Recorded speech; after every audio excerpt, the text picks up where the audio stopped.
Señor juez, tenemos el caso del Estado en contra de el señor Héctor Villalpando por secuestro. Se abre la sesión.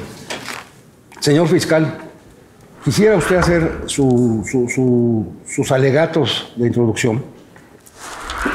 Lo que esta fiscalía va a demostrar es la declaración de diversos testigos de los hechos. El desfile probatorio ya autorizado por el juez de control le va a permitir a usted tener por acreditado de manera indubitable que el aquí presente Héctor Villalpando López cometió el delito de secuestro como coautor, junto con la persona de nombre Ricardo García Nieto, en contra de Pedro Villalpando Contreras.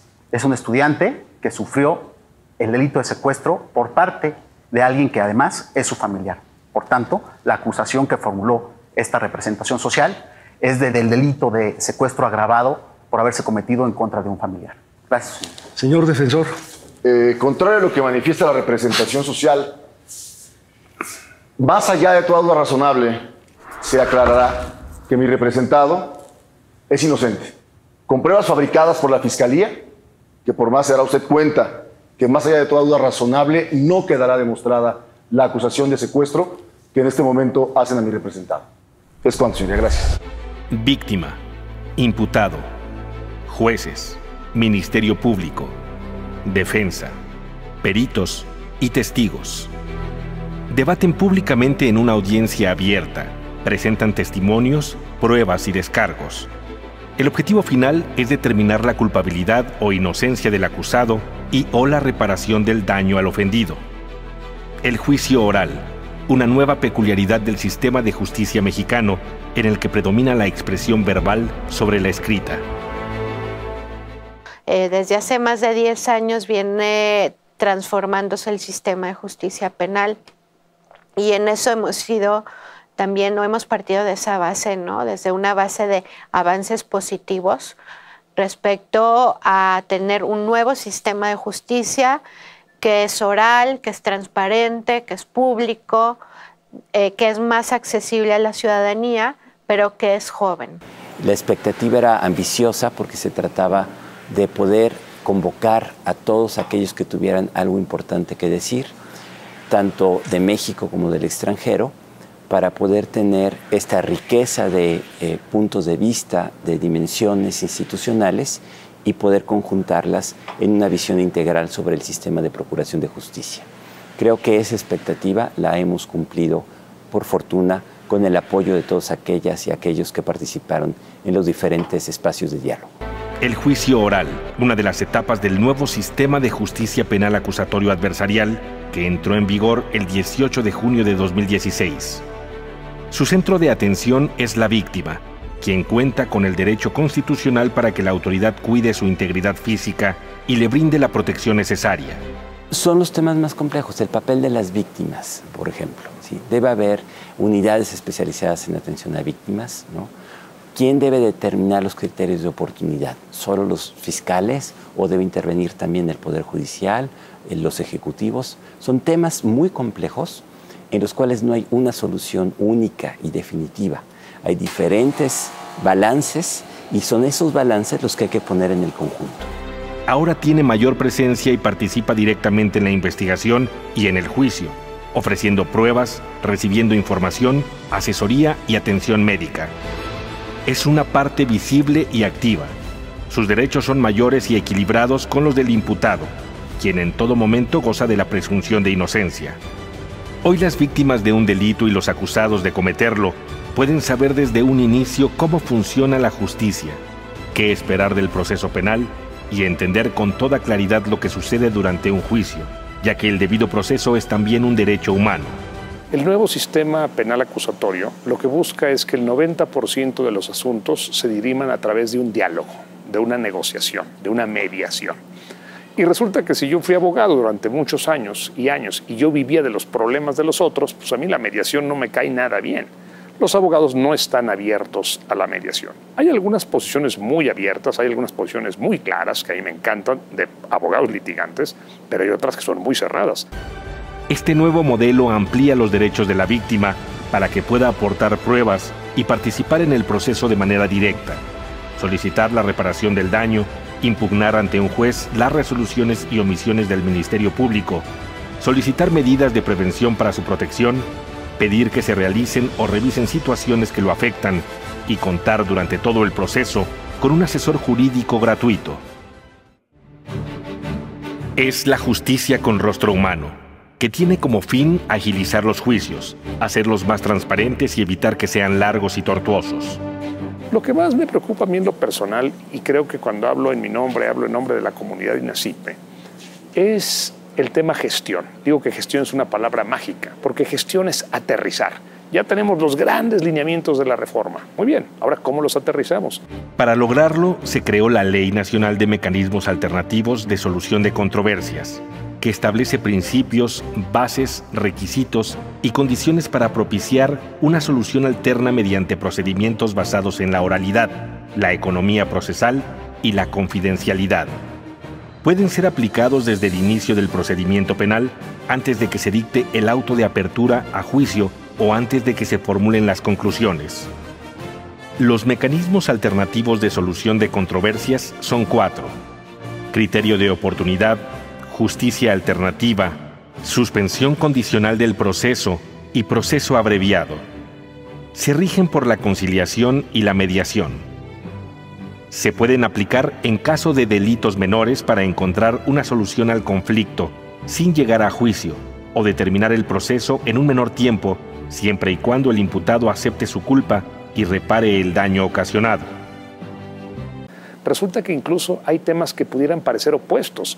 La gente dice, bueno, que al delincuente o al presunto delincuente se le respeten sus derechos, pero la víctima también quiere que se le respeten sus derechos. Y a veces respetar los derechos de unos y respetar los de los otros no es tan sencillo ni tan claro.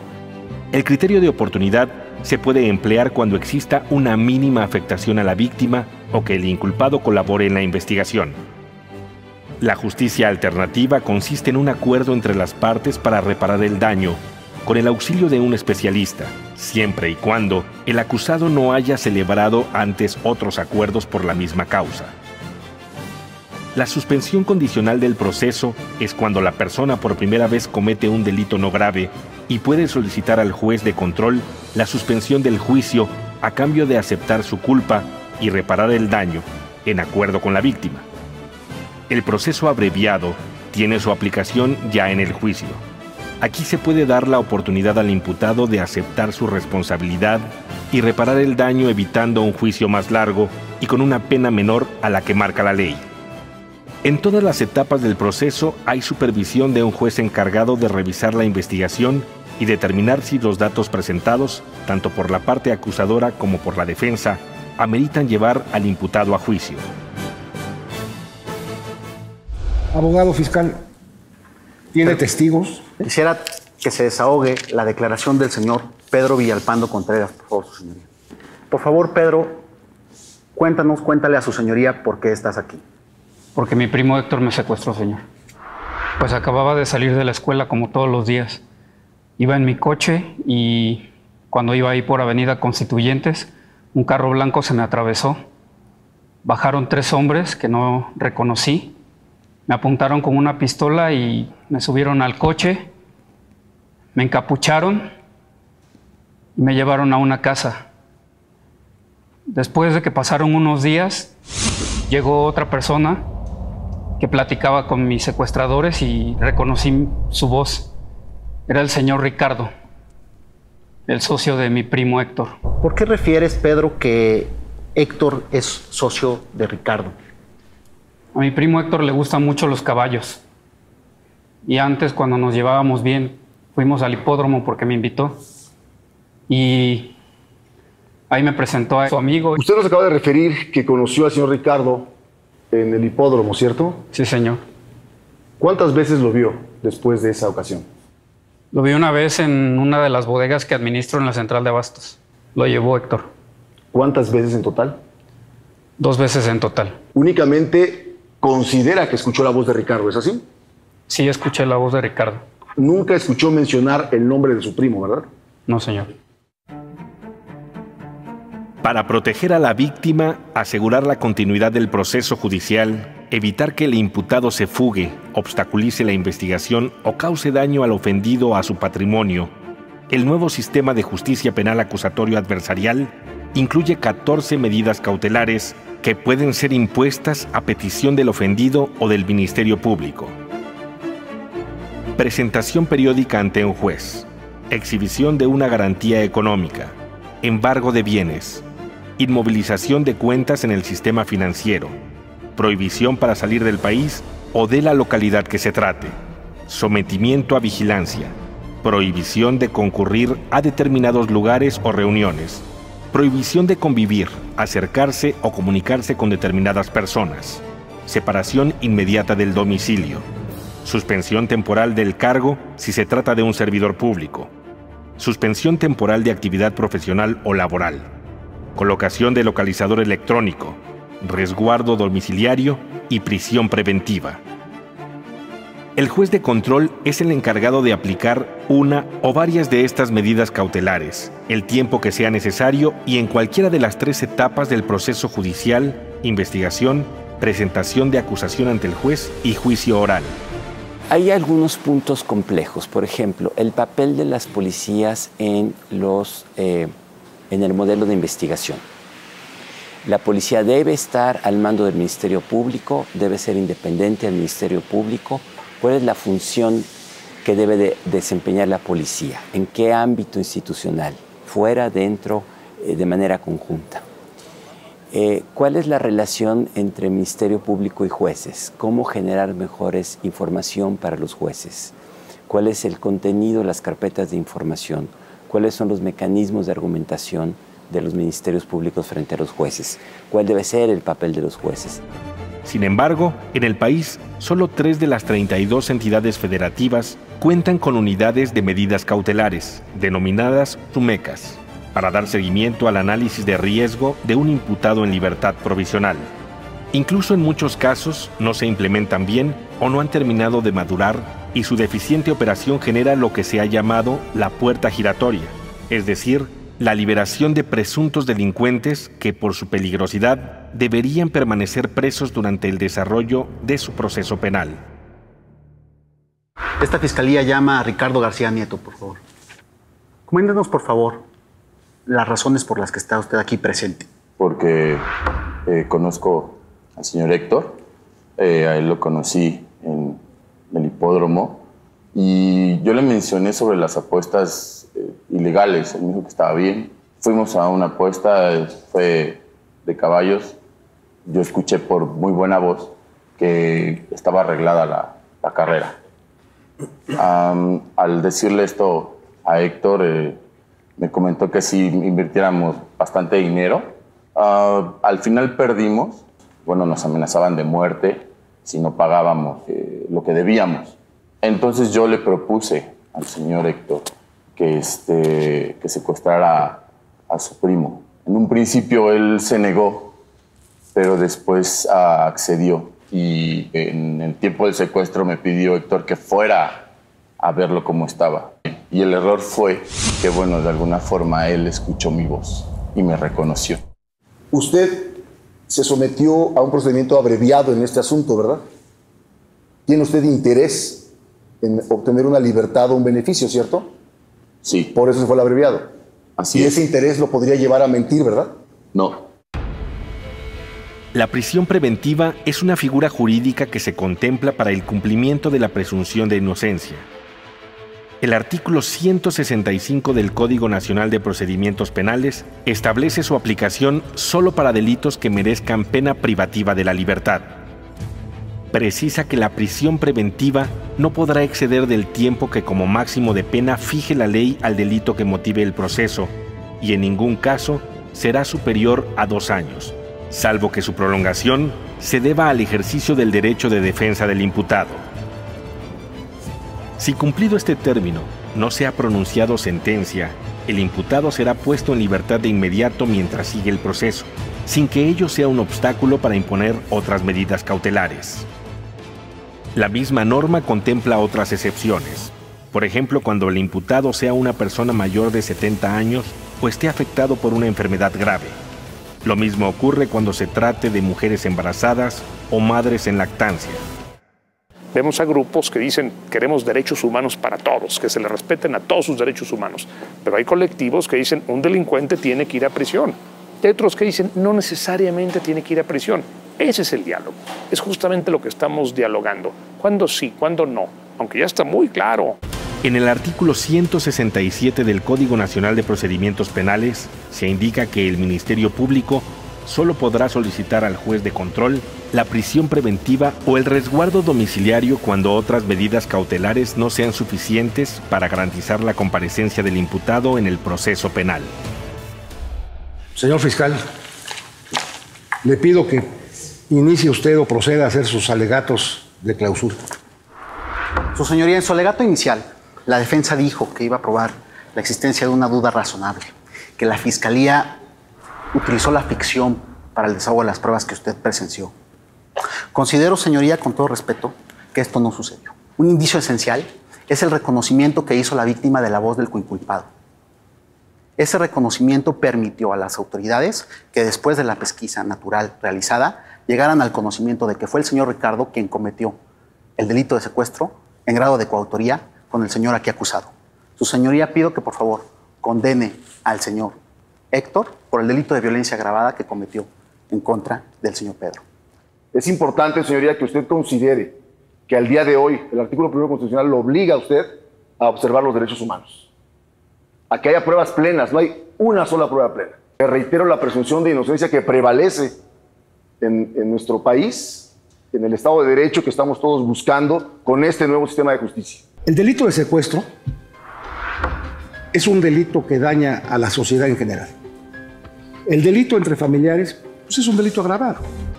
Yo encuentro el acusado, su comportamiento deja mucho que desear desde el punto de vista de un hijo de familia. Me baso en las declaraciones de los testigos o partícipes del delito, tanto su socio Ricardo como el detenido. No me queda, licenciado y señor Villalpando, más que sentenciarlo a la pena máxima por el delito de secuestro agravado en relación de parentesco. Uno de los temas que mayor controversia ha provocado es la denominación de los delitos, principalmente de algunos que dejaron de considerarse como graves y por lo tanto están exentos de prisión oficiosa. De acuerdo con el segundo párrafo del artículo 19 de la Constitución de los Estados Unidos Mexicanos, los delitos considerados como graves y que merecen prisión preventiva son delincuencia organizada, homicidio doloso, violación, secuestro, trata de personas, operaciones con recursos de procedencia ilícita, delitos cometidos con medios violentos como armas y explosivos, así como delitos graves que determine la ley en contra de la seguridad de la nación, el libre desarrollo de la personalidad y de la salud.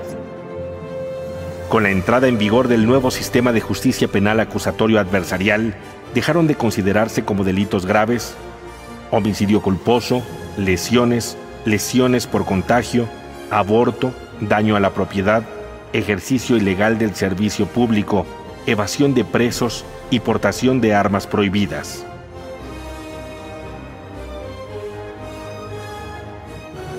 También se incluye como delitos no graves el suministro de medicinas nocivas, robo sin agravante, allanamiento de morada, delitos contra el ambiente, lesiones culposas, esterilización forzada, privación de la libertad con fines sexuales, violación cuando entre la víctima y el victimario exista vínculo de pareja, el acoso y abuso sexual, estupro y violencia intrafamiliar. Al dejar de considerarse como graves, los procesados en el anterior sistema de justicia podrían solicitar su libertad provisional. Diversos actores políticos y sociales exigieron que se vuelva a ampliar el catálogo de delitos considerados graves para no dar pauta a una puerta giratoria que deje en libertad a presos peligrosos.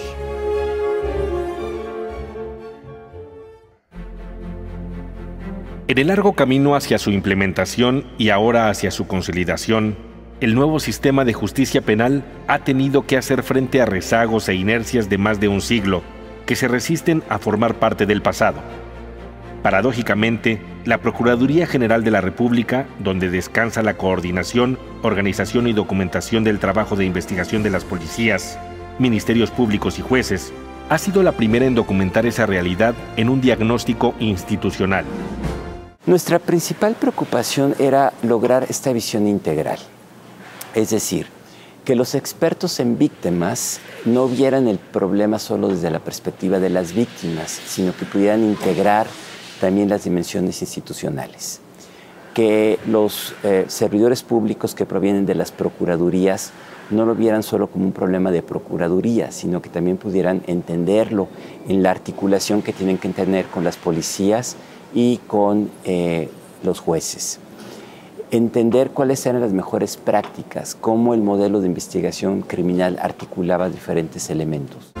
El documento, que ya fue presentado al Congreso con el título Hacia un nuevo modelo de procuración de justicia, diagnóstico y plan de trabajo, expone las debilidades de los trabajos de investigación, el enorme rezago laboral que satura al sistema de expedientes y casos sin resolver, alargando el proceso y privilegiando la judicialización. A la escasa supervisión en las distintas etapas del proceso, se suma la poca aplicación de los mecanismos alternativos de solución de controversias y la insuficiente capacitación especializada. La misma PGR reconoce que esta realidad obliga a diseñar una arquitectura institucional acorde al nuevo sistema de justicia penal, que lo haga operable y que sea capaz de replicarse en las 33 procuradurías y fiscalías del país. Entre otras cosas, se trata de aplicar estándares de operación homogéneos, reasignación de recursos, impulsar nuevos mecanismos de seguimiento, control y análisis criminal que aseguren el cabal cumplimiento de los fines previstos. De ello dependerá que se materialice el ideal constitucional de universalidad de acceso a la justicia. Para mejorar la calidad de la Procuración de Justicia en México, recibir propuestas y planteamientos, se realizó una consulta nacional con mesas temáticas y foros de consulta, en la que participaron instituciones académicas, tribunales, procuradurías, fiscalías, defensorías, comisiones de derechos humanos y la sociedad civil. Las 10 principales propuestas las podríamos enfocar en los mismos ejes temáticos, ¿no? Por ejemplo, mejor atención, mejores modelos de atención a víctimas y respeto a derechos humanos, no solo de las víctimas, sino también de todas las personas involucradas en el proceso penal. Urge desformalizar la investigación criminal, o sea, cambiar el paradigma de carpeta de investigación a investigaciones proactivas e investigaciones adecuadas al sistema de justicia adversarial.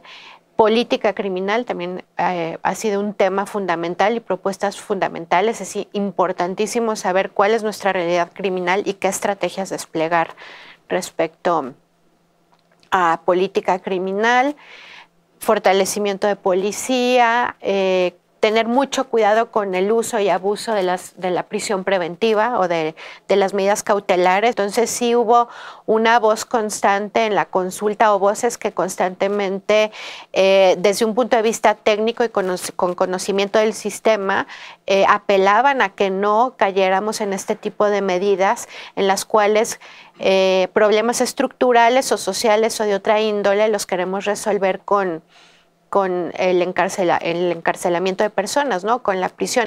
Y sobre todo hubo como mucho énfasis en cómo la estructura del actual o la arquitectura institucional de la actual Procuraduría pues no es la adecuada a las demandas de un sistema adversarial que está desarrollado, que despliega lógicas totalmente distintas, de las cuales es fundamental que haya una institución moderna, de vanguardia, con esquemas nuevos de trabajo que puedan adecuarse a las demandas del sistema de justicia penal oral, que es joven y que demanda nuevas estructuras y nuevas formas de hacer y de qué hacer en la investigación criminal.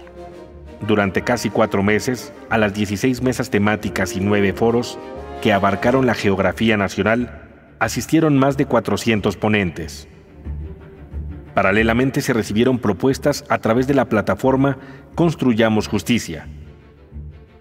Las instituciones académicas encargadas de la consulta nacional fueron el Instituto de Investigaciones Jurídicas de la UNAM, el Centro de Investigación y Docencia Económicas y el Instituto Nacional de Ciencias Penales.